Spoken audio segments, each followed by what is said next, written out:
Ok, on va recommencer. Hein. Bon après-midi à vous tous.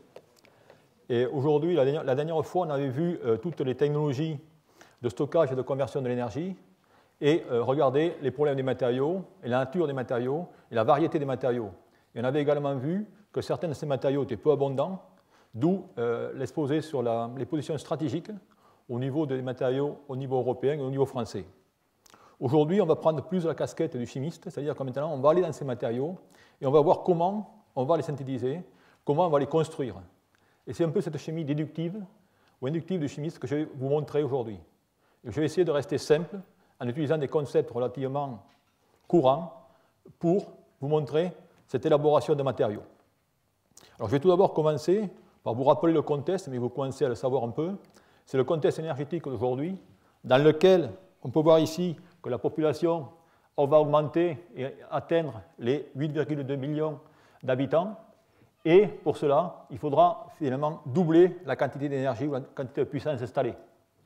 En même temps, eh bien, on a l'épuisement des énergies fossiles, comme on peut voir sur cette courbe avec cette courbe en cloche, et également la pollution associée à ces énergies fossiles.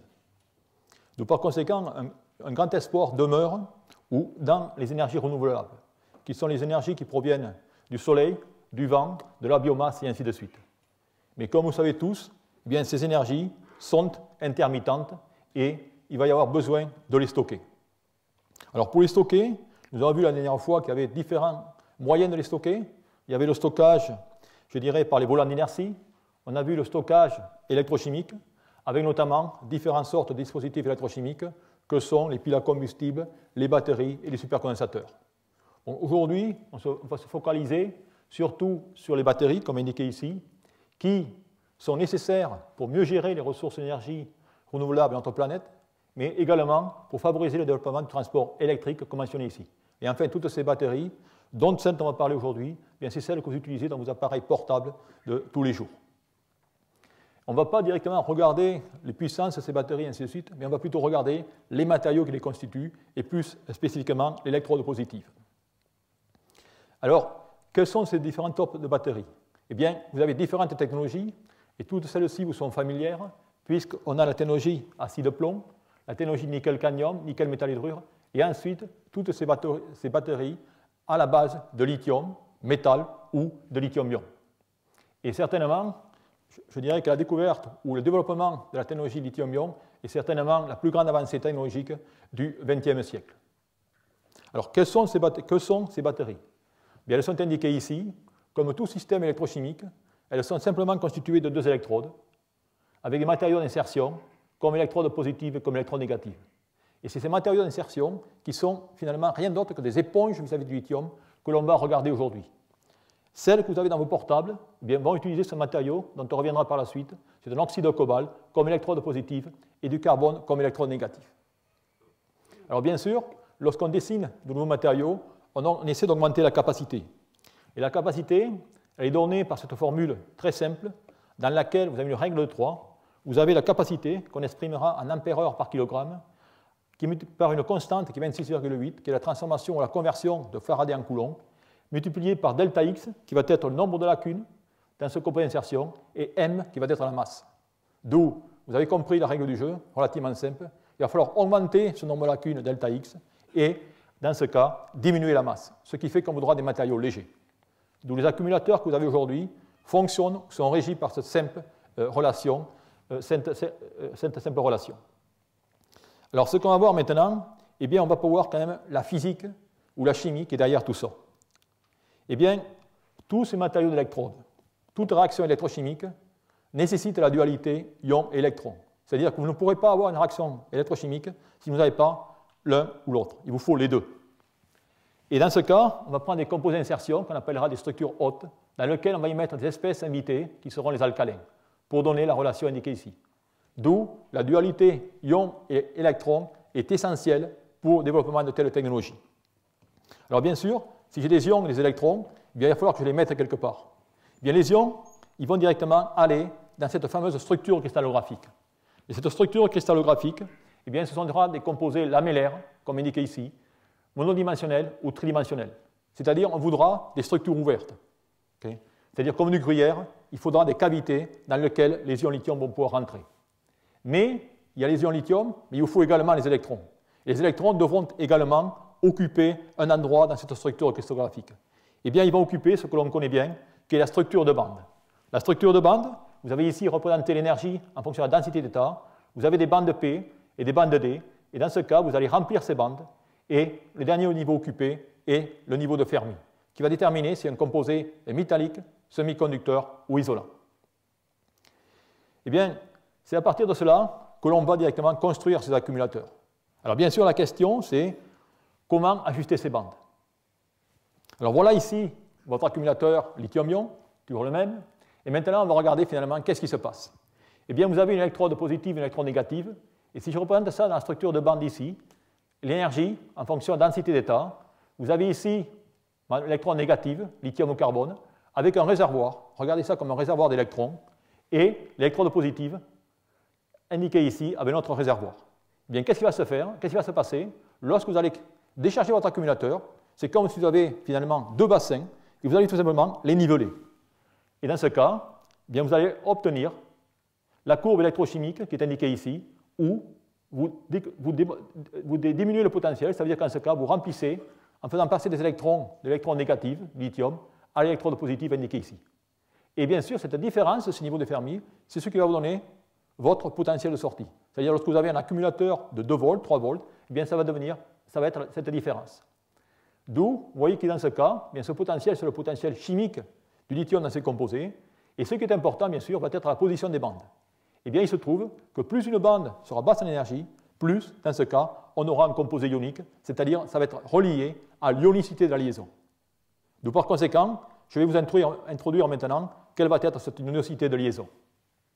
Alors, pour faire ces matériaux, eh bien sûr, il va falloir le faire dans le contexte du développement durable. C'est-à-dire que dans ce cas, il va falloir utiliser différentes sortes d'équations ou des définitions de matériaux.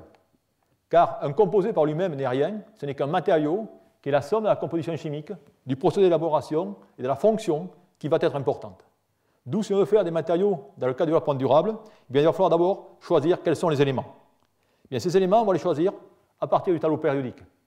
Et on ne veut pas, bien sûr, des composés toxiques, on ne veut pas des composés peu abondants, on ne veut pas des composés coûteux, et ainsi de suite. Et vous allez voir que si maintenant je sors tous ces composés, qui sont directement des composés toxiques, qui sont des composés peu abondants, qui sont des composés lourds, et ainsi de suite, vous voyez que je n'ai plus grand-chose dans mon tableau périodique avec quoi je vais travailler. Mais il reste, heureusement pour nous, quelques éléments, parmi lesquels, vous pouvez voir ici, on va avoir les alcalins, qui sont ces fameux métaux, qui vont aller directement à se loger dans les trous de la structure. On va avoir aussi les métaux réducteurs, c'est-à-dire que chaque fois qu'on va mettre un alcalin, il va y avoir une réaction redox, et cette réaction redox va avoir lieu sur les composés 3D, et enfin il nous faudra des anions, qui sont ceux indiqués ici. Donc voilà finalement sur les différentes sortes d'éléments qu'on va jouer dans le tableau périodique. Comme vous pouvez voir, on a un très grand nombre d'éléments, mais on va l'utiliser que très peu. Il faudra faire des combinaisons avec tous ces éléments. Ensuite, il y a le procédé d'élaboration. Et dans ce cas, on veut faire des matériaux qui sont des procédés peu énergivores, c'est-à-dire qu'on va être obligé d'utiliser des méthodes de synthèse basse température.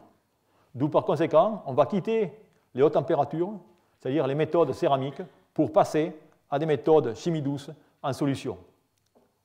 Et enfin, le troisième point que l'on veut dans ces matériaux, c'est la fonction. Et bien sûr, puisqu'en ce cas on parle de matériaux d'électrode, la fonction va être le potentiel. D'où notre rôle va être de faire un choix de ces matériaux et d'ajuster le potentiel. Alors comment ajuster ce potentiel? Il y a bien sûr des approches théoriques, comme vous verrez par la suite, mais on va faire ça de la façon du chimiste. Alors il y a plusieurs approches. Il y a tout d'abord la chimie expérimentale combinatoire, comme vous pouvez voir ici, c'est l'ANCDD, et tout ça ressort du hasard. On ne va pas poursuivre cette approche. Il y a l'approche chimie théorique combinatoire. Il y a de nombreux progrès dans cette approche, mais elle n'est pas encore, je dirais, mature pour pouvoir être utilisée et pour lui faire confiance. On verra par la suite. Et enfin, il y a l'approche qui nous est plus particulièrement appropriée pour les chimistes, qui est l'approche que j'appellerais chimie déductive ou inductive. Mais dans ce cas, on va se baser finalement sur 3 critères. On va tout d'abord opérer par analogie. On va profiter du couplage fort entre la structure et la propriété des matériaux. Et on va bien sûr se reposer sur la mécanistique des réactions essayer de comprendre ce qui se passe en réaction de façon à pouvoir les dupliquer et à pouvoir les améliorer. Alors bien sûr, pour ce faire, eh bien, on va avoir des outils, il va falloir jouer avec tous ces atomes, et on va y jouer parce qu'on connaît très bien le tableau périodique. Et en effet, ce tableau périodique va être l'élément essentiel dans nos réflexions. Si, bien sûr, on connaît toutes les informations qu'il y a à l'intérieur. Parmi ces informations, il y a bien sûr le rayon ionique qui va tout simplement, dans ce cas, croître au fur et à mesure directement que je vais aller de la droite vers la gauche, et ainsi de suite. Mais il y a également ce qui est très important et qui va être finalement le dénominateur commun de cet exposé, l'électronégativité. Et ça, c'est cette notion qu'il faut que vous preniez pour suivre cet exposé.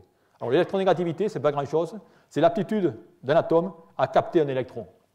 Et on va s'apercevoir que cette électronégativité, elle augmente au fur et à mesure qu'on va de la gauche vers la droite, c'est-à-dire que le fluor va être beaucoup plus électronégatif que le lithium, et également, cette électronégativité eh bien, va tout simplement monter au fur et à mesure qu'on va du bas vers le haut du tableau périodique. Eh bien, à partir de cela, on va pouvoir tout simplement moduler notre liaison chimique. Vous avez ici une liaison chimique qui est formée d'un cation et d'un anion, dans lequel vous avez le doublet électronique. Ce doublet électronique, de façon schématique, lorsqu'il est situé au milieu de la liaison, on va parler d'une liaison covalente. Et maintenant, eh bien, pour avoir des potentiels redox, dont je vous l'ai mentionné, on veut des liaisons plus ou moins ioniques. Eh bien, qu'est-ce qu'on va faire? De façon très simple, on va tout simplement choisir des éléments de façon à modifier l'électronégativité entre les deux, le cation et l'anion. Et plus cette électronégativité va augmenter, et bien plus on va passer vers un modèle purement ionique. Okay? Et ça va être la clé dans tout cet exposé. Alors à partir de cela, bien, on peut expliquer pas mal de choses. On peut expliquer pourquoi les liaisons métal-oxygène sont plus ioniques que les liaisons métal-soufre ou métal-sélénure. Pourquoi? Parce que tout simplement, vous voyez qu'en ce cas, l'électronégativité eh bien, va diminuer au fur et à mesure que je passe de l'oxygène au soufre et au sélénium. De la même façon, on peut expliquer pourquoi SiO aura une liaison qui sera moins ionique que AlO ou que nickel oxyde. Okay? Donc tout ça vont être très importants par la suite. En effet, ces liaisons vont contrôler le potentiel. Et vous avez ici ce qu'on va utiliser également, ce que j'appellerais l'effet inductif. Vous avez une liaison métal-chalcogène, et vous voyez que maintenant, si je change l'électronégativité, eh bien, je vais tout simplement, de nouveau, changer la position de ce doublet. Ça veut dire qu'en ce cas, je serai covalent et je deviens ionique. Et une autre façon d'augmenter cela, c'est de le faire en mettant des polyanions, dont on parlera par la suite, où je vais avoir un transfert de charge via l'oxygène sur cette nouvelle entité. Et on va pouvoir obtenir des potentiels beaucoup plus élevés. Et cela, effectivement, on peut le voir et on le verra dans les diagrammes de structure de bande, où si je prends des composés, qu'on verra par la suite, eh bien, on peut s'apercevoir qu'au fur et à mesure que je vais directement augmenter l'électronégativité, on va directement augmenter les potentiels. D'où, lorsque je vais dessiner un nouveau composé, eh bien, je vais réellement regarder cette différence d'électronégativité pour savoir où est-ce que je vais me situer dans les potentiels et est-ce que j'ai des hauts potentiels ou pas. Bien sûr, tout ça, c'est le transfert de charge, c'est-à-dire c'est la partie électronique, si je peux dire, mais il y a également la partie structurale. Et là aussi, dans la partie structurale, vous savez très bien que les atomes ils vont s'agencer, il y a certaines règles de dimension qui vont faire en sorte que les cations, par exemple, vont occuper soit des sites octaédriques, des tétraédriques, qui sont créés par l'environnement que sont les ligands, ici dénotés X. Et bien sûr, vous pouvez voir que si maintenant on va changer la grosseur de ce ligand, si par exemple je prends cet atome jaune et que je vais directement le transférer par l'atome violet de taille inférieure, eh bien cela va appliquer une pression sur mon cation, c'est-à-dire qu'il va y avoir un confinement, et ce confinement va avoir tendance à réduire la taille de mon cation, d'où, pour accepter cela, le cation va s'oxyder.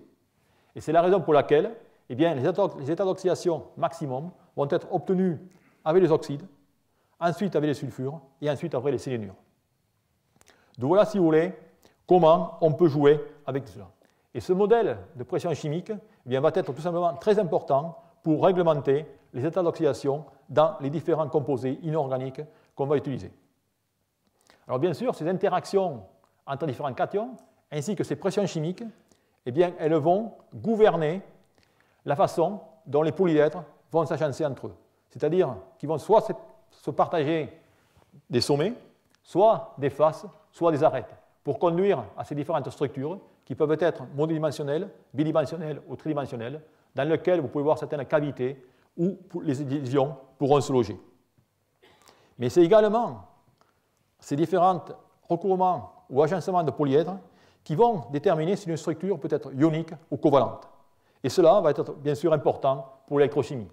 En effet, si je prends ici 3 composés au fer, notamment Fe2O3, NaFeO ou Na4Fe2O5, lorsque je regarde ces structures, vous apercevez qu'en ce cas, eh bien, les octaèdres vont partager des faces et des arêtes. Ils ne vont partager que des arêtes dans le cas de NaFeO2 et dans ce cas des sommets. Eh bien, qu'est-ce qu'on peut voir dans ce cas? Eh bien, c'est que la covalence de cette liaison va augmenter au fur et à mesure qu'on va passer directement de faces et arêtes à des sommets. C'est-à-dire qu'on passe de structures denses à structures légères, et les structures les plus denses seront les structures les plus ioniques, mais il faut faire attention que si elles vont être plus ioniques, il y aura un assemblage compact de différents polyèdres, d'où il n'y aura pas d'énormes cavités pour les ions lithium pour pénétrer. Donc il va y avoir un compromis entre ces structures purement ioniques et ces structures covalentes. Et bien, c'est à partir de ça, notamment dans le cas des chalcogénures, donc vous voyez les structures ouvertes, que les premiers accumulateurs ont été réalisés. Et là, on remonte dans les années 1980 à Exxon, où notamment le matériau d'électrode TIS2, et en France d'ailleurs, à Nantes, a été utilisé, où donc vous avez ici la courbe électrochimique, vous avez la décharge dans laquelle les ions lithium rentrent dans ce réseau, et durant la charge, eh bien, ils sont retirés de ce réseau. Et dans ce composé, on peut même, dans le cas de cet oxyde lamellaire, lorsqu'on a la formule lithium 0,5 TIS2, par une simple montée en température, obtenir la structure spinelle lithium TI2S4. À la même époque, et en parallèle, et en compétition d'ailleurs, les mêmes études ont été effectuées à Bell Labs sur le composé monodimensionnel NbS3, où là vous avez la courbe électrochimique. On peut dans ce cas mettre 3 lithium à un potentiel de 2,3 à 2,4. Mais ces matériaux, comme vous allez voir, ont été étudiés. Chacun de ces laboratoires a certainement passé plus de 15 ans ou 20 ans pour développer ces technologies, et aucune d'entre elles ont été commercialisées pour les raisons qu'on va voir par la suite. Alors, de nombreux travaux ont porté sur ces chalcogénures en regardant d'autres structures. Et ici, vous avez les structures lamellaires de ZrSe2, NbS2. Dans ce cas, vous avez les octaèdres. Dans ce cas, vous avez directement des prismes, et ainsi de suite. Vous avez les structures de bande indiquées pour ces matériaux. Et si on continue directement la ligne des métaux 3D, lorsqu'on passe ensuite du cobalt au fer, et ainsi de suite, on a ce qu'on appelle ici des structures 3-dimensionnelles, ou des structures pyrites, dans lesquelles vous avez dans ce cas une pénétration de la bande P dans les bandes D, ce qui fait qu'on a un déversement des électrons de la bande P à la bande D. Et ça, eh bien, ça donne lieu à la chimie des trous ou des antiliaisons, qui a été fortement étudiée à Nantes par le professeur Jean Rouxel de cela 20 ans. D'où voilà, si vous voulez, ces matériaux. Et cette chimie eh bien, a été très riche, cette chimie des trous ou des antiliaisons a été très riche pour préparer toute une quantité de sulfure vis-à-vis des propriétés d'intercalation et ainsi de suite. Alors la question, pourquoi ces matériaux n'ont jamais été finalement synthétisés ou commercialisés? Eh bien, la réponse est indiquée ici. Alors, le seul qui a essayé, c'est directement le MOS2, dont la structure est analogue à celle de NbS2, et c'est le premier matériau qui a été développé à Vancouver, puisque là-bas, il y a des mines de MOS2. Eh bien, ce matériau, c'est la technologie Moly Energy, qui, dans les années 1980, a essayé de commercialiser cet accumulateur, dont vous avez la photo ici. Accumulateur avec MOS2 comme électron négatif, et lithium comme positif, et lithium métal comme électron négatif. Et qu'est-ce qui s'est passé? Et ce qui n'avait pas été, je dirais, anticipé par les différents chercheurs, c'est que lors de ce dépôt et de ce retrait de lithium, eh bien, le lithium ne va pas se déposer de façon uniforme, il va créer des dendrites. Et au long du cyclage, ces dendrites vont pousser. Et ce qui va y arriver, c'est qu'elles vont directement toucher l'électrode positive et qui va directement conduire un court-circuit, d'où à une explosion. Eh bien, c'est ce qui est arrivé en 1989, où, au Japon notamment, 3 ou 4 téléphones portables ont directement explosé dans les oreilles des utilisateurs. Et ça a été la fin de la technologie lithium-métal. Alors pour remédier à cela, eh bien, on a proposé la technologie lithium-ion comme alternative. Et cette technologie lithium-ion alternative, c'est exactement celle que vous utilisez aujourd'hui, avec, dans ce cas, les matériaux que je vous mentionnais. Alors bien sûr, dans ce cas, vous n'avez plus du tout de lithium métallique, d'où un avantage au niveau sécurité, et vous avez, dans ce cas, seulement des ions lithium. Okay. Et dans ce cas, lorsque vous chargez et déchargez, les ions vont passer d'électrode positive à électrode négative, la raison pour laquelle, au départ, on n'appelait pas cette technologie la technologie lithium-ion, mais on appelait cette technologie la technologie rocking chair, du mouvement des ions dans l'intérieur. Alors bien sûr, lorsqu'on fait cela, bien, il faut voir quand même qu'on va gagner en sécurité, mais il y a quand même une difficulté, c'est que maintenant, je vais avoir un autre matériau d'intercalation comme électron négative, et je vais perdre un potentiel, car je n'ai pas intercalé au potentiel du lithium. D'où c'est la raison pour laquelle, bien, lorsque cette technologie est arrivée, il fallait des matériaux à plus haut potentiel. D'où on va voir maintenant comment le chimiste a répondu à ces demandes de la société. Alors ces matériaux à haut potentiel, eh bien, il va falloir essayer de les synthétiser. Alors vous avez tous compris maintenant, en termes d'électronégativité, je travaille avec le soufre. Si je vais de plus haut potentiel, je dois partir avec l'oxygène. D'où maintenant, je dois réaliser et dois synthétiser des matériaux avec l'oxygène. Alors vous avez ces matériaux lamellaires et vous avez ces feuillets, et ces feuillets sont chargés négativement. Okay. Maintenant, si je passe avec l'oxygène, bien cette charge négative va être augmentée. D'où c'est la raison pour laquelle il va être très difficile de synthétiser des composés lamellaires avec des oxydes. Okay. Mais on va y arriver si on joue sur des approches astucieuses. Ces approches astucieuses vont tout simplement consister, dans ce cas V2O5, où on va maintenant utiliser un métal avec un état d'oxydation élevé qui va pouvoir directement tirer les électrons vers lui-même et dépeupler les oxygènes, d'où des tensions beaucoup moins répulsives. Nous voilà une approche. Une autre approche, si deux feuillets se rapprochent, ou veulent directement s'écarter, le seul moyen de faire, c'est aller mettre un genre de ciment entre eux, et ce ciment, on peut le faire en mettant des protons, comme dans le cas de NiOH2, ou alors directement du lithium, comme dans ce composé lithium-CO2. Eh bien, c'est effectivement ce composé lithium-CO2 qui a été développé, basé sur le concept d'avoir des lithiums à l'intérieur. Et bien sûr, vous pouvez voir ici quelle va être la difficulté, puisque maintenant, j'ai mis finalement de la colle entre ces feuillets. Lorsque je vais utiliser mon matériau d'électrode, je vais retirer ces lithiums, et si j'en retire trop, eh bien, le composé va s'effondrer. Eh bien, c'est exactement le problème qu'il va y avoir. En effet, si maintenant je regarde nos accumulateurs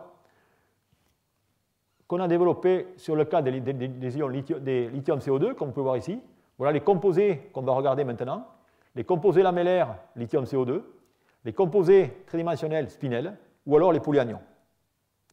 Et on va commencer par ces fameux lamellaires. Eh bien, lorsque Sony a mis sur le marché sa première batterie à ion lithium en 1990, eh bien, ils utilisaient ce composé lithium-CO2. Ce composé lithium-CO2, vous avez la courbe électrochimique ici, ça vous donne directement une capacité de 150 mAh par gramme. Okay. Si je regarde maintenant d'un point de vue plus chimique, ça veut dire que je suis capable de sortir 0,5 lithium de ce matériau. Et la raison pour laquelle je ne peux pas en sortir davantage, eh bien, c'est ce que je vous mentionnais. Si je sors plus de 0,5 lithium, eh bien, la structure va s'effondrer et le matériau ou la batterie ne fonctionnera plus. D'où, d'un point de vue recherche, il fallait trouver un moyen de stabiliser ces feuillets et de faire en sorte que l'on puisse directement sortir davantage de lithium. Et bien, pour ce faire, on va tout simplement regarder à ces matériaux et on va jouer sur ce que adore le chimiste, la substitution cationique. Et on va dans ce cas reprendre ces composés et maintenant on va essayer d'aller modifier dans ces feuillets en remplaçant le cobalt par d'autres atomes de façon à donner à cette structure une certaine stabilité.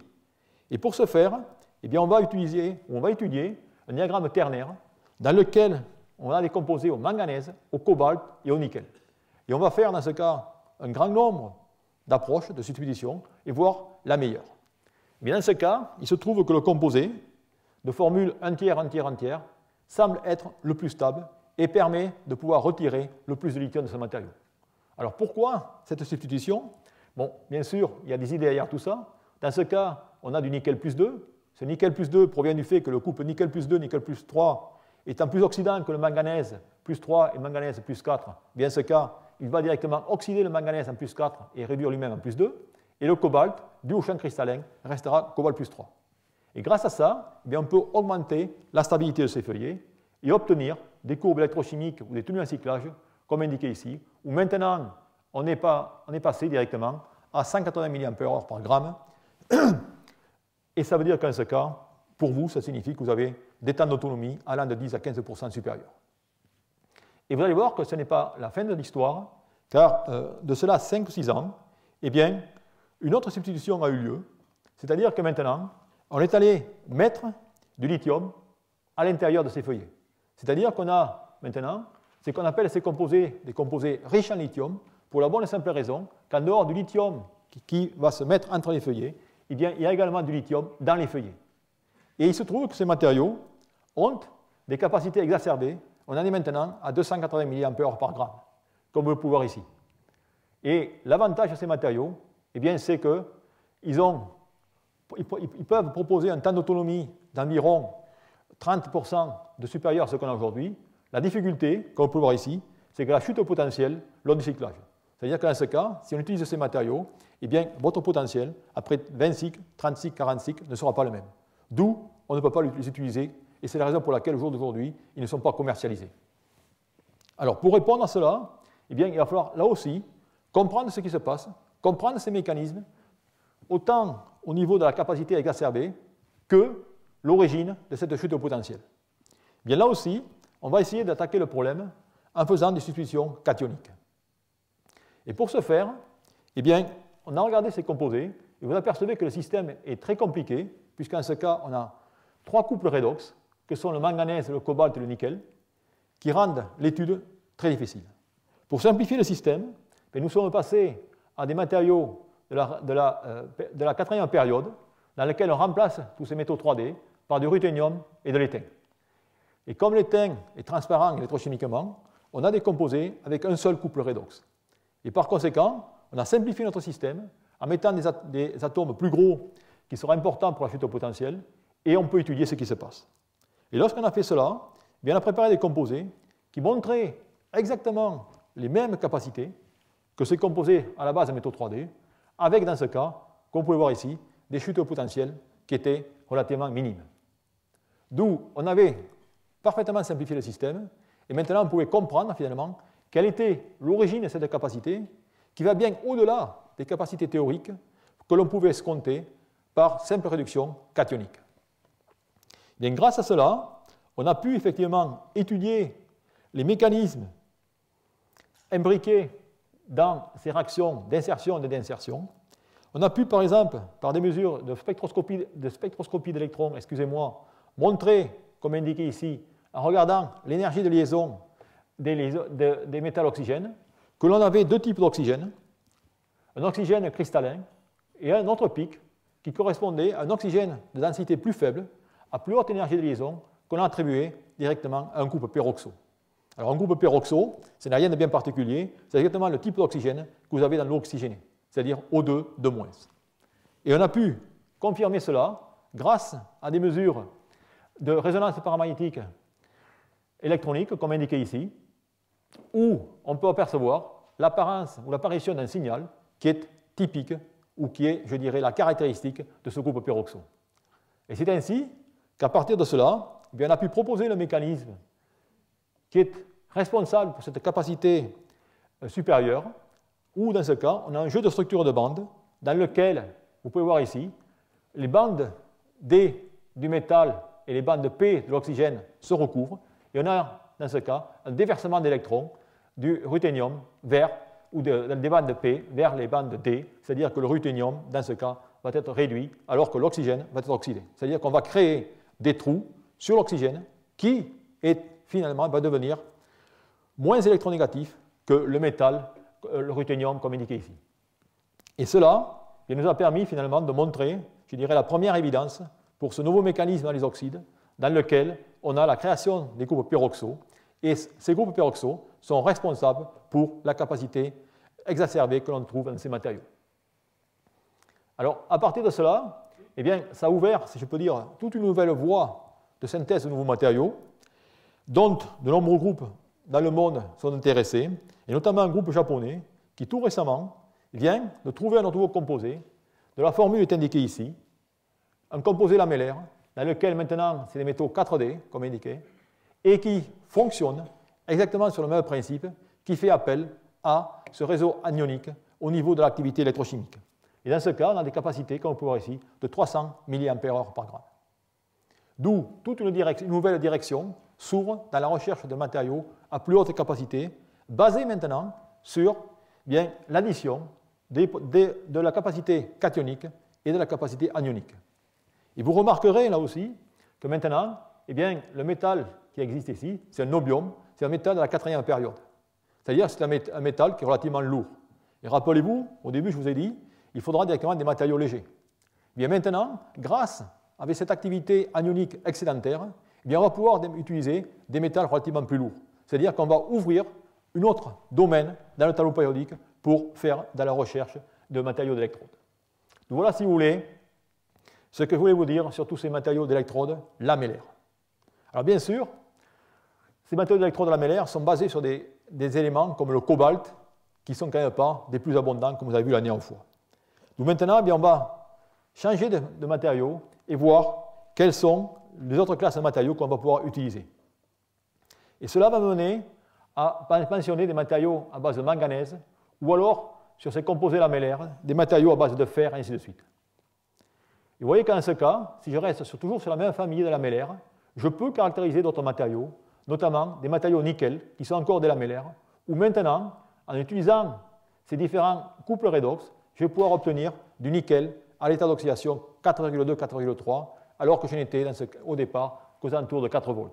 Et cela est dû, comme vous pouvez voir ici, à des ajustements de la structure de bande et de faire en sorte qu'on va pouvoir également avoir un composé polyanionique qui va régler le potentiel, comme l'on peut voir ici. C'est ainsi qu'on peut, en passant du molybdène au tungstène ou au sélénure, obtenir des potentiels différents. Donc voilà directement pour conclure sur ces matériaux lamellaires. Si je passe maintenant à une autre classe de matériaux qui est utilisée notamment dans le cas du véhicule électrique, c'est le cas des oxydes tridimensionnels, c'est-à-dire des composés spinels, dont la structure est indiquée ici, où vous avez dans ce cas des tunnels pour accepter et relarguer les ions lithium. Alors ces composés, là aussi, qui datent de 20 ans, je vais vous montrer comment une approche de chimie a permis de les améliorer de façon à ce qu'ils soient commercialisés. Alors en effet, ces composés avaient un avantage énorme au départ en raison de leur coût, de leur non-toxicité et de la tension élevée. Mais la difficulté, c'est que vous mettiez ces matériaux dans un accumulateur, qu'est-ce que vous obteniez? Voilà directement un accumulateur au départ. Après du cyclage, vous apercevez ici une carte de répartition des différents éléments. Et on s'aperçoit que lors du cyclage, du manganèse passe de l'électrode positive à l'électrode négative. D'où automatiquement, ce n'était pas viable pour des applications. D'où la question était, pourquoi cela arrive? Bien, si on regarde la courbe électrochimique de ce composé, et si on regarde la formule, vous voyez qu'ici, j'ai une courbe électrochimique dans laquelle le potentiel en fonction de x aux alentours de 4 volts, et à x égale 1, j'ai une très grande chute de potentiel, une très grande transition, qui correspond au moment où j'ai également la quantité exacte de manganèse plus 3 et manganèse plus 4. Et si on regarde ce que c'est, ça veut dire qu'en ce cas, si on regarde le manganèse plus 3, le manganèse plus 3 a 4 électrons. Et ces 4 électrons, ils sont répartis dans les orbitales D ou T2G et EG, comme indiqué ici. Vous voyez que j'ai un électron célibataire, et ça, c'est la situation identique, ou je dirais requise, pour avoir un effet Jahn-Teller.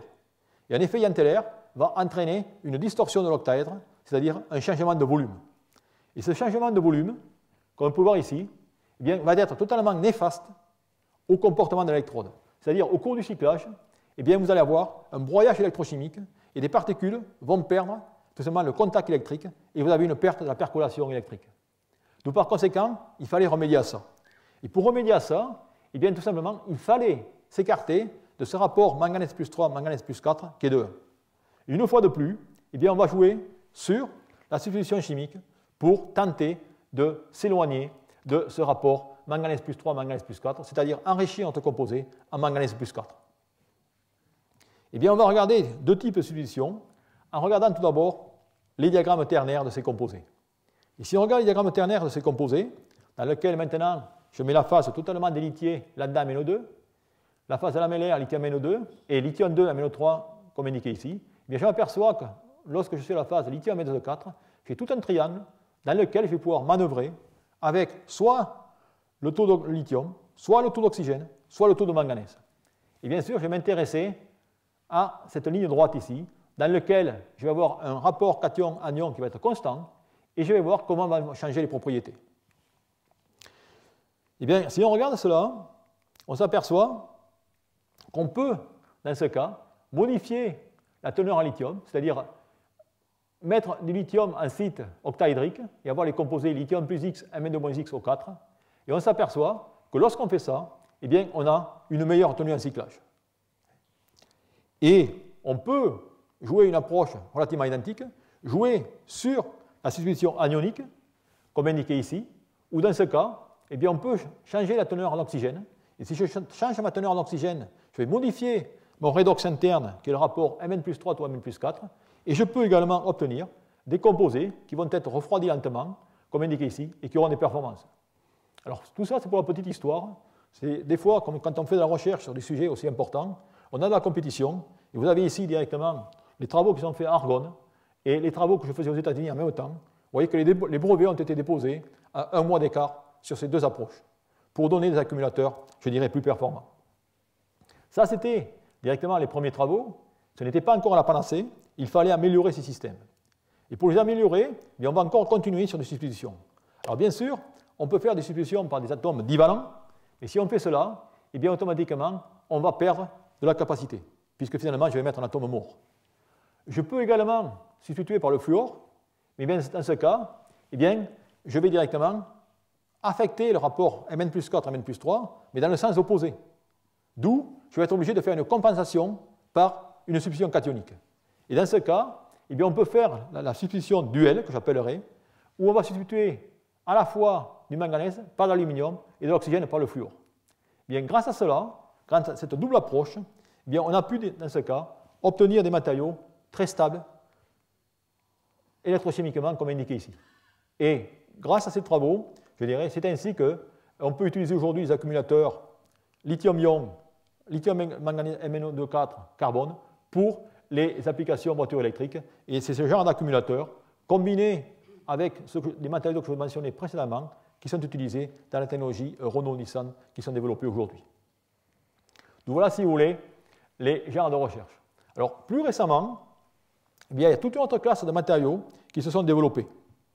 Et cette autre classe de matériaux sont ce qu'on appelle les composés polyanioniques. Et c'est ceux que je vais regarder pour le reste de cet exposé. En effet, ces composés polyanioniques, comme on peut voir ici, sont les phosphates et les silicates, les borates et les sulfates. Et je vais vous montrer finalement pourquoi ces composés, quel est leur avantage et pourquoi ils suscitent tant d'engouement aujourd'hui.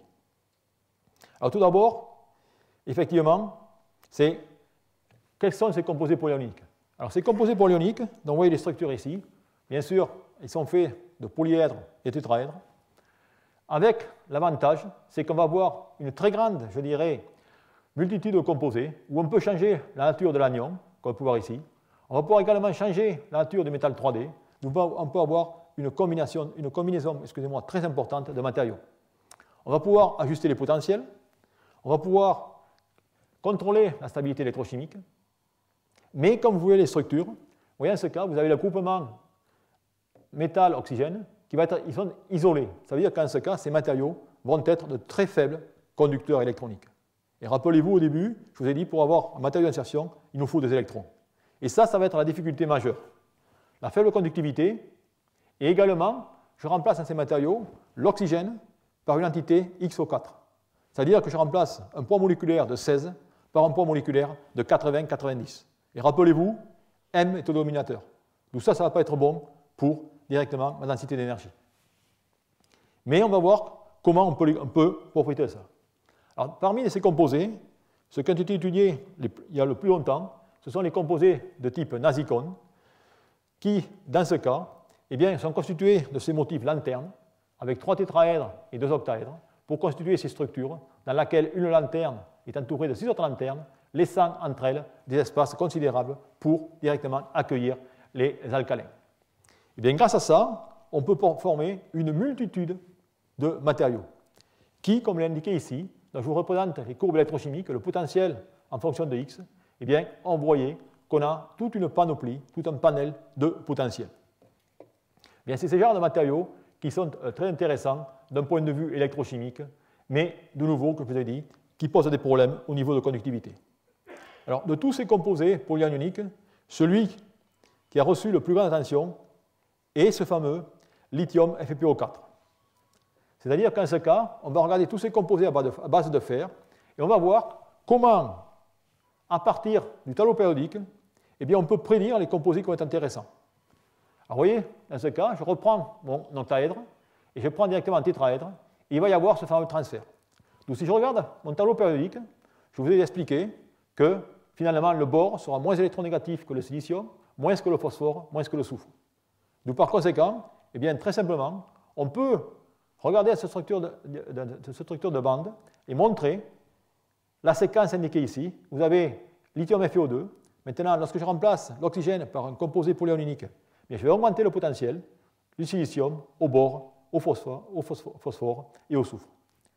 Comme vous pouvez voir, on peut tout simplement, à partir de ces simples concepts d'électronégativité, avoir une idée sur les structures que l'on veut préparer et les potentiels que l'on va obtenir. On n'a pas les valeurs exactes, mais on sait du moins dans quel sens ça va aller. Bien, on va prendre un de ces composés, qui va être le composé lithium FePO4.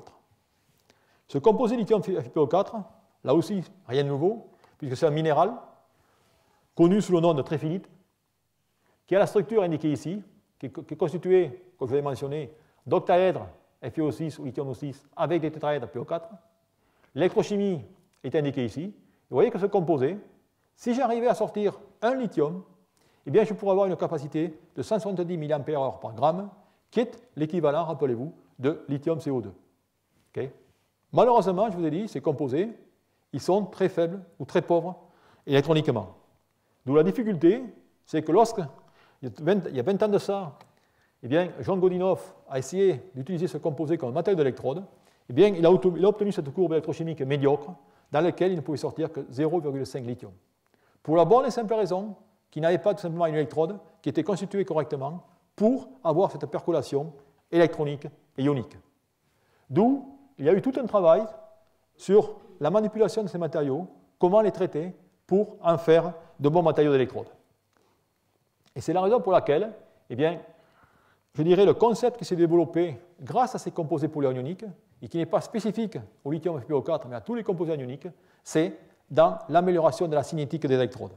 C'est-à-dire que ces électrodes, qu'on voyait ici, eh bien, les boules en bleu représentent votre partie active et le vert, la connexion. Et je dirais, c'est comme un réseau de neurones, il faut qu'ils soient tous bien connectés pour que votre cerveau fonctionne correctement. Bien, l'électrode, c'est la même chose. Et dans ce cas, bien, vous voyez que si maintenant je prends une électrode, comme indiqué ici, et si je passe une particule, je dirais massive à une particule nanométrique, je vais réduire dans ce cas le diamètre ou le rayon par un facteur 10, et bien, dans ce cas, le temps pour l'ion de voyager du cœur à la surface, eh bien, va être directement divisé par 100. D'où, je ne vais pas changer la valeur intrinsèque de la conductivité ionique, mais je vais changer tout simplement le temps de voyage. Mais également, si je fais ça, je n'aurai que les ions. Il me faut les électrons. Et pour les électrons, eh bien, si je n'ai pas de percolation électronique, seules les particules éclairées vont être actives. Pour utiliser toute ma particule, eh bien, je vais devoir directement enrober ma particule initiale avec un conducteur métallique. Et c'est la raison pour laquelle eh bien, on va développer toute une chimie de particules cœur-couronne pour avoir des matériaux actifs. Eh bien, c'est ce qui s'est fait sur ces matériaux, et je vais vous montrer ici un exemple, dans le cas de lithium FeO4, où par des méthodes de chimie douce, de synthèse de chimie douce, comme indiqué ici, on a pu préparer des particules cœur-couronne, dont, vous voyez en ce cas, eh bien, la cristallinité parfaite de lithium FeO4, et juste ici, en dessus, vous avez tout simplement une couche de nanocarbone de quelques angstroms qui va permettre d'améliorer la conductivité électrique. Eh bien, c'est grâce à cela qu'on a pu améliorer ces matériaux. Et en seulement, je dirais, 10 ans, eh bien, on a pu passer de matériaux qu'on connaissait et qu'on jetait directement dans la poubelle auparavant car on ne savait pas utiliser, à des matériaux dont les performances électrochimiques sont excellentes et qui aujourd'hui, eh bien, suscitent l'engouement de beaucoup d'industriels pour les applications dans le véhicule électrique. Vous avez vu ici l'histoire d'un matériau qui, de cela 10 ans, était délaissé, et c'est grâce à des améliorations au niveau, je dirais, morphologie, au niveau amélioration des électrodes, et surtout connaissance de la synthèse à l'échelle nanométrique qui nous a permis de rendre ces matériaux utilisables. Donc voilà, si vous voulez, ces genres de matériaux. Alors ensuite, eh bien, il y a d'autres composés qui ont été utilisés, notamment lithium FeBO3. Alors pourquoi ce composé est utilisé? Je crois que vous l'avez tous compris. Dans ce cas, on utilise le bore, qui est un élément très léger. D'où, effectivement, ce composé est très intéressant. On peut en faire la synthèse par les réactions indiquées ici, c'est une réaction d'autocombustion. La structure est indiquée ici, constitue directement de chaînes de bipyramines triangulaires FeO5 avec directement des plans de BO3. Mais, ce qui est important, mais au niveau électrochimique, vous voyez qu'ici, on a un potentiel de 2,75 volts. Et là aussi, vous pouvez vous y attendre. Je vous ai remis l'échelle d'électronégativité, et c'est parfaitement normal, puisque le bore est beaucoup moins électronégatif que le phosphore. Il était normal de trouver un potentiel qui soit plus bas.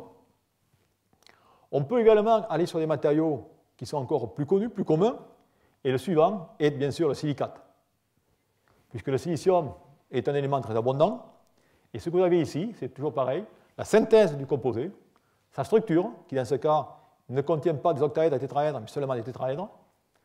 Et dans ce cas, eh bien, si on regarde l'électrochimie, on a un potentiel de 2,85 volts. De nouveau, la séquence, on pouvait directement l'espérer, basée tout simplement sur des électronégativités. Alors bien sûr, tout ça, on peut le faire sur la base de concept d'électronégativité, mais il y a les théoriciens qui sont meilleurs que nous. Ils vont faire des calculs d'EFT très puissants pour nous dire finalement à combien vont se trouver ces potentiels. Vous avez ici les différents composés dont je mentionnais. On va dans ce cas utiliser les différents X avec différents cations. Et vous avez toute une série de composés dont on peut connaître approximativement les potentiels. Okay, et ça, c'est basé sur des calculs d'EFT dont on vous mentionnera par la suite.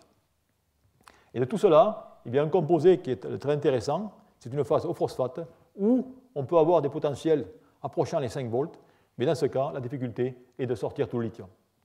D'où finalement, vous voyez que on peut directement déterminer par de 5 concepts électrochimiques les potentiels, et bien sûr tout ça peut être confirmé par des calculs d'EFT. Alors maintenant, je vous ai mentionné finalement ces calculs, je vous ai mentionné également ce qu'on cherchait, mais si on veut augmenter la densité d'énergie, il y a deux possibilités. C'est tout simplement d'augmenter le potentiel, comme je l'ai mentionné, ou alors d'augmenter le nombre d'électrons. Et la question qui se pose, c'est est-ce que l'on peut avoir des composés dans lesquels on va pouvoir sortir 2 électrons plutôt que d'un électron.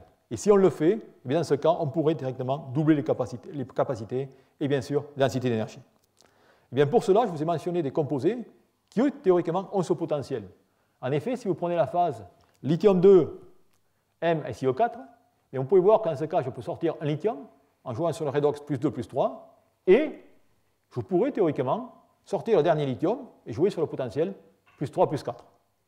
Lorsqu'on veut faire ça, on peut faire ça à température ambiante ou à haute température, on s'aperçoit qu'on ne peut pas sortir cet extra-lithium. Pourquoi? Parce qu'en ce cas, on va directement essayer d'avoir des états d'oxydation relativement élevés. Dans le cas du fer, on va avoir des fer plus 4, qui est un état d'oxydation très difficile à avoir. Et ce qu'il faut que vous réalisiez, c'est que lorsque je fais ça, je dois sortir 2 électrons d'une liaison. Et cela, c'est très difficile de le faire sans briser la liaison et sans faire en sorte que les structures s'effondrent. Donc voilà, si vous voulez, les difficultés que l'on a sur ces matériaux.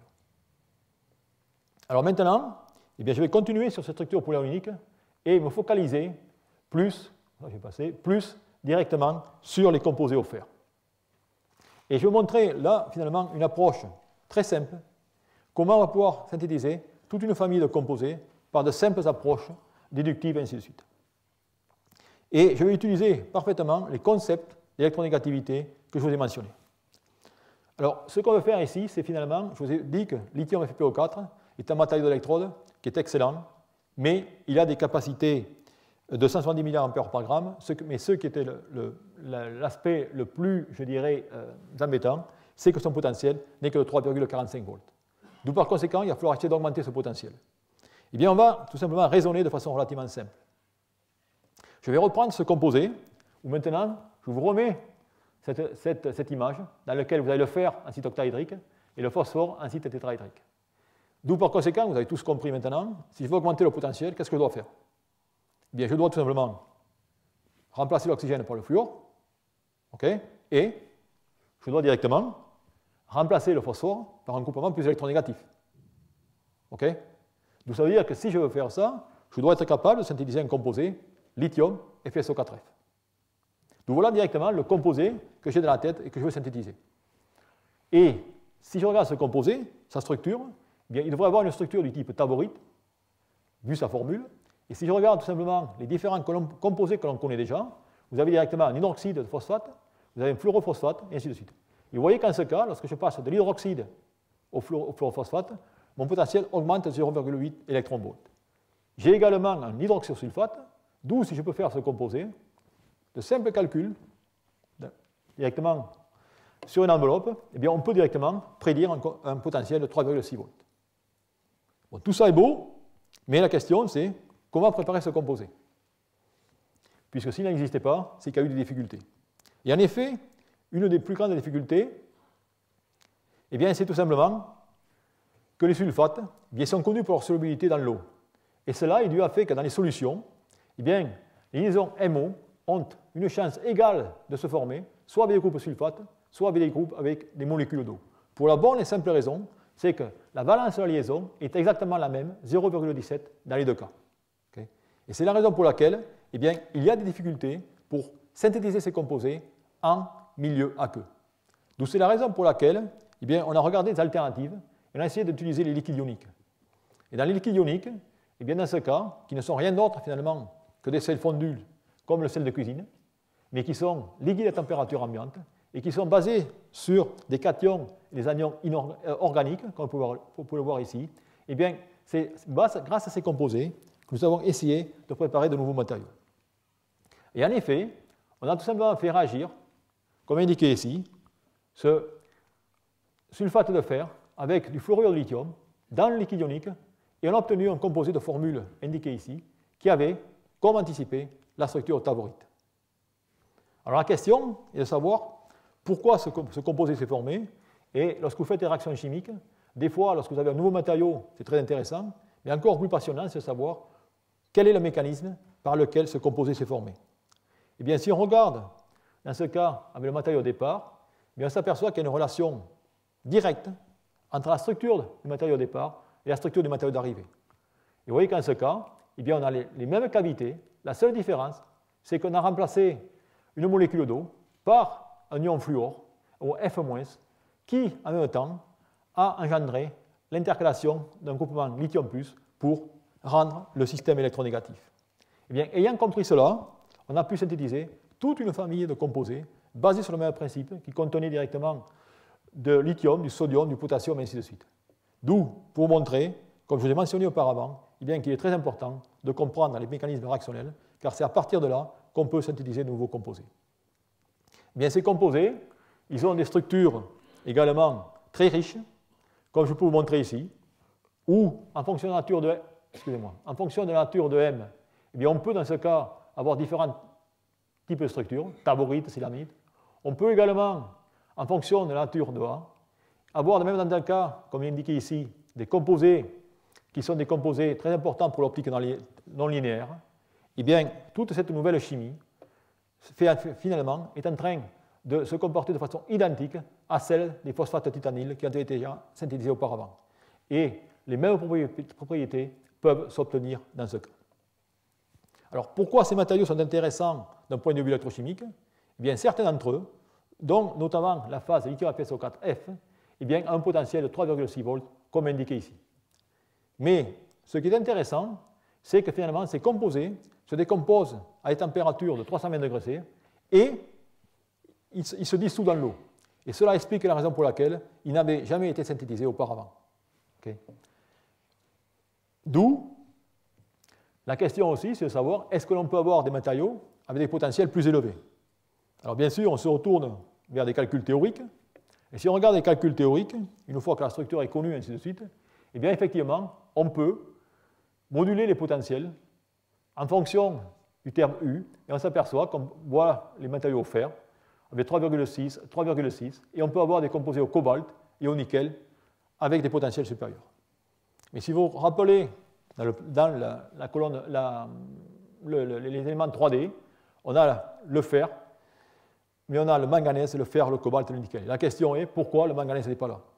Bien, en effet, le manganèse n'est pas là, et, soi-disant, il y a le fait que ce soit du manganèse, il y a le fait que la structure est également différente, puisqu'on a une structure triplite plutôt qu'une structure taborite. Eh bien, on a essayé de regarder cela en synthétisant différents types de matériaux.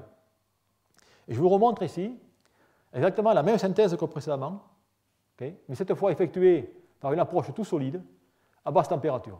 Et qu'est-ce qu'on a obtenu? Eh bien, on a obtenu une structure triplite, comme indiqué ici. D'où, comme vous pouvez voir ici, bien souvent, en chimie du solide, c'est tellement les inattendus qui sont les plus intéressants.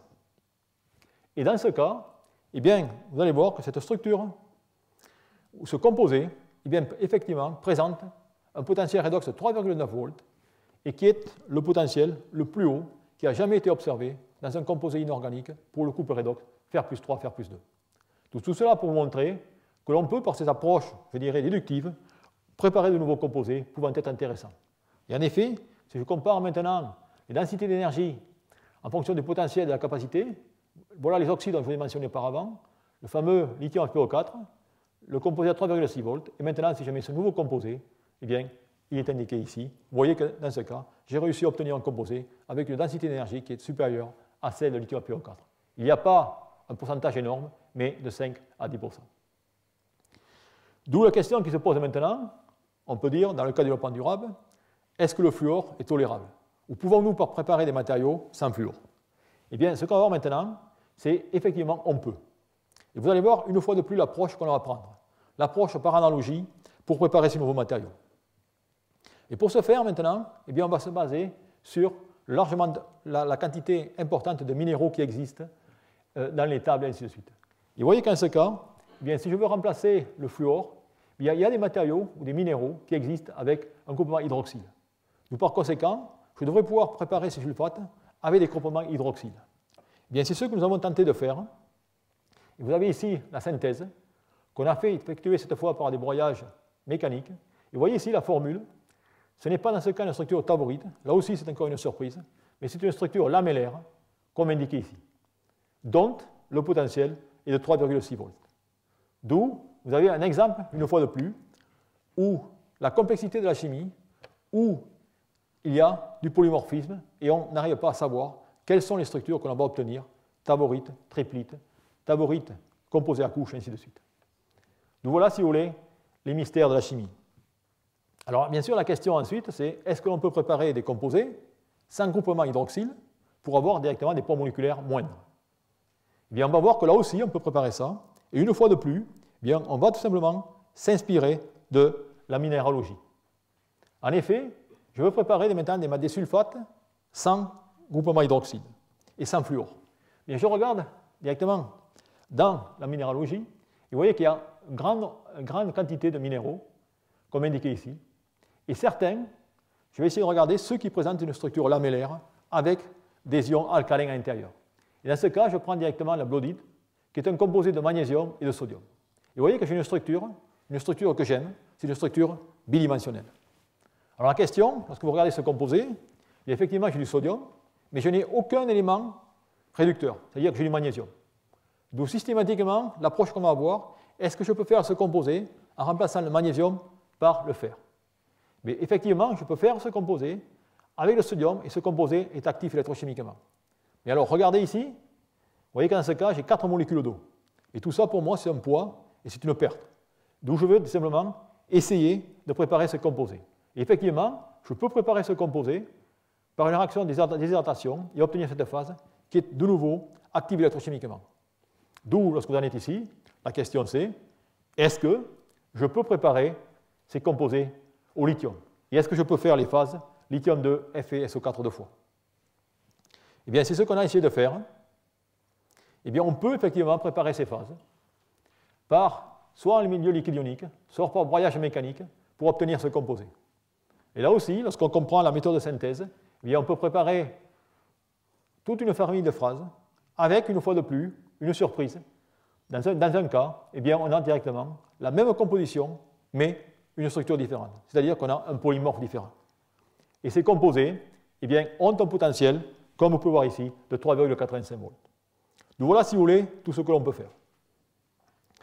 Alors, je vais arriver au terme de cette présentation, dans lequel je vais résumer un peu les composés dont je vous ai parlé, c'est-à-dire, voilà tous ces composés qu'on a pu synthétiser. Ça, dans ces 5 dernières années. Mais il y a quand même des questions qui demeurent, qui sont les composés au manganèse. En effet, si je prends ces structures, ou tous ces composés, eh bien, lorsque je mets du fer, ici, j'ai une activité électrochimique. Si je mets du manganèse, je n'ai aucune activité. Et la question, bien sûr, c'est pourquoi. Et c'est un challenge pour les théoriciens.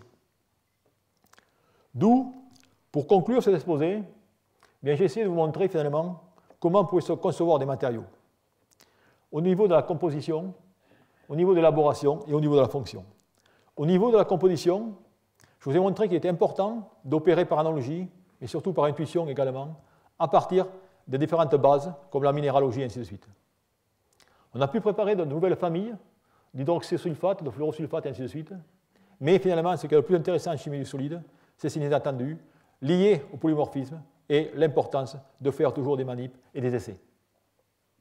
Au niveau de l'élaboration, eh bien, je vous ai montré une nouvelle méthode de synthèse qui n'était pas du tout connue en chimie inorganique, bien connue en chimie organique, qu'on a appliquée avec succès et qui nous a permis d'obtenir un grand nombre de composés et de nouvelles phases.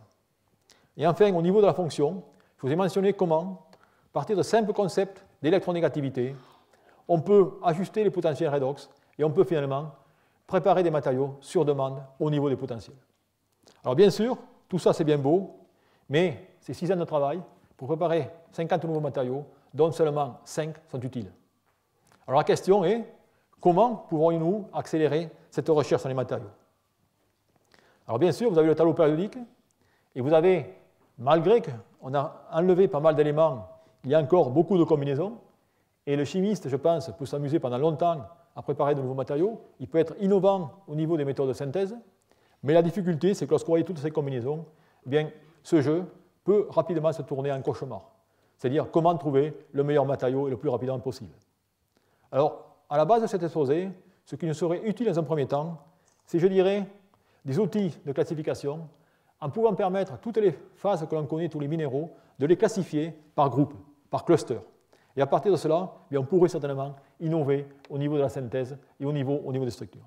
Et enfin, ce qui est aussi intéressant et sur lequel, je dirais, un grand espoir demeure, est ce que j'appellerais la chimie théorique combinatoire raisonnée, c'est-à-dire, est-ce que l'on peut, au niveau des matériaux, faire ce qui s'est fait dans le cas de la génomique, c'est-à-dire prédire les matériaux et également prédire quelles vont être les propriétés physiques, et ainsi de suite.